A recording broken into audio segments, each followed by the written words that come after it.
A gente começa falando sobre as emendas parlamentares, assunto que dominou aí o noticiário político e as conversas, inclusive em Brasília e em todo o Brasil, a respeito aí das questões parlamentares e políticas, obviamente, né? Nosso dinheiro aí distribuído para uma série de questões. Será que estavam faltando transparência, informações em torno disso tudo? Foi um debate que se instaurou aí, movimentou bastante a classe dos deputados, principalmente.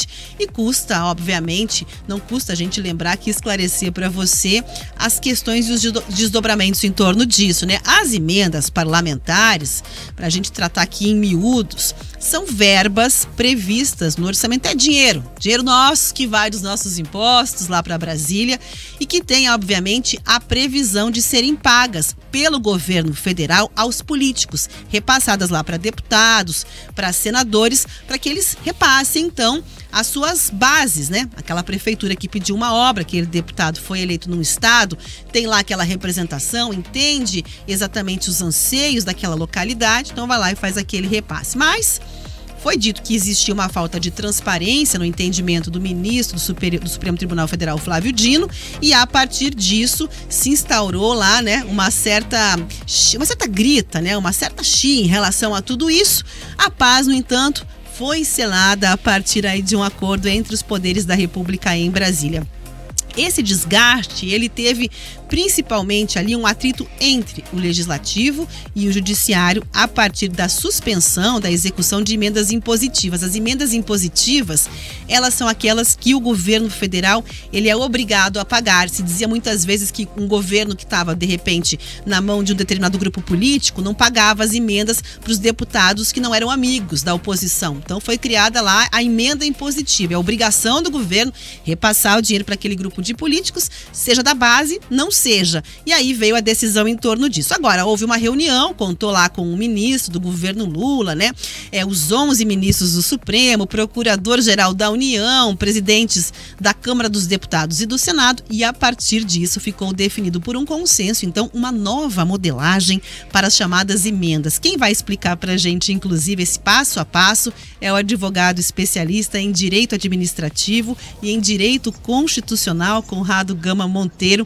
Boa tarde, Conrado, seja bem-vindo aqui à Jovem Pan News. Já vou começar perguntando para você como é que ficou, então, o modelo desse acordo e se na sua avaliação ficou bem desenhado aí este novo modelo também. Tudo bem, Rafaela, boa tarde. Agradecendo o espaço para falar para a Jovem Pan. O modelo ainda precisa de um melhor detalhamento, mas o que tem se buscado principalmente, Rafaela, pelas emendas PIX, que é o que vem sendo mais questionado, é justamente garantir a transparência, a fiscalização desses valores hoje que são transacionados, direcionados pelos senadores, pelos deputados.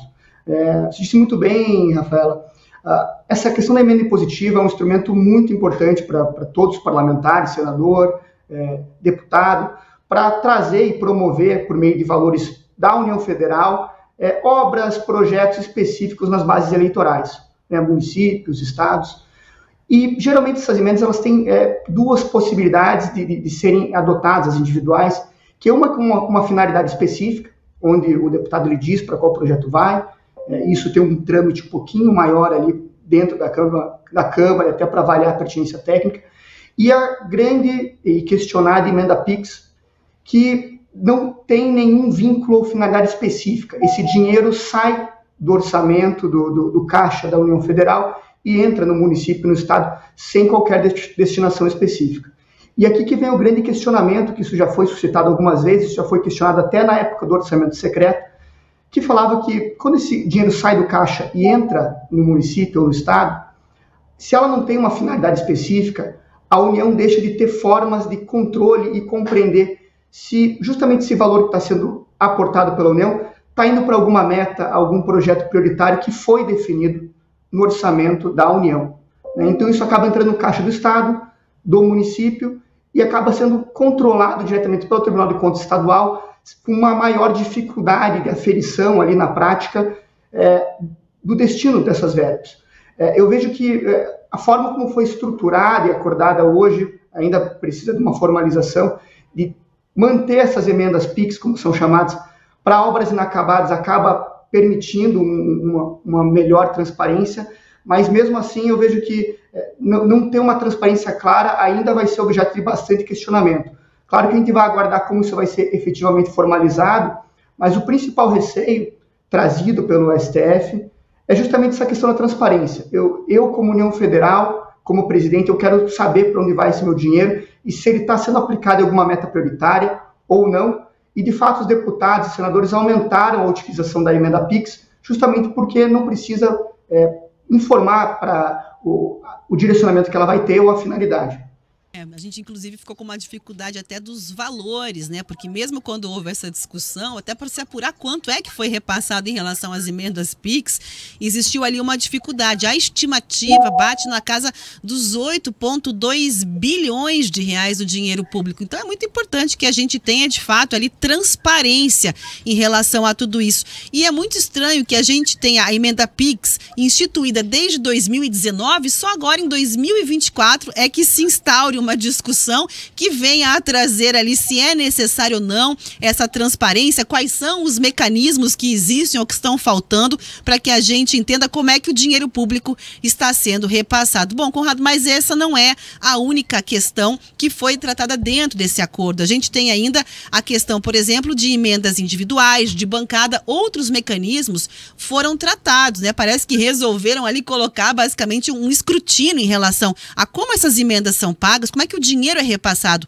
para os deputados, para o Congresso, quais são os mecanismos de controle e também os critérios para que esse dinheiro seja liberado. Então, obviamente, a gente tem critérios específicos ali para cada uma dessas modalidades, né? Emendas individuais, com prazos que ficaram fixados pelo governo para o pagamento, emendas de bancada também, que não podem mais ser apresentadas por um parlamentar individualmente. E nesse sentido, na questão de gestão e administração, essas regras também para as demais emendas, né, para os outros repasses do nosso dinheiro que são feitos pelo governo para os deputados, essas regras ficaram bem desenhadas na sua avaliação? Quer dizer, os brasileiros têm a ganhar a partir desse acordão que foi feito lá em Brasília?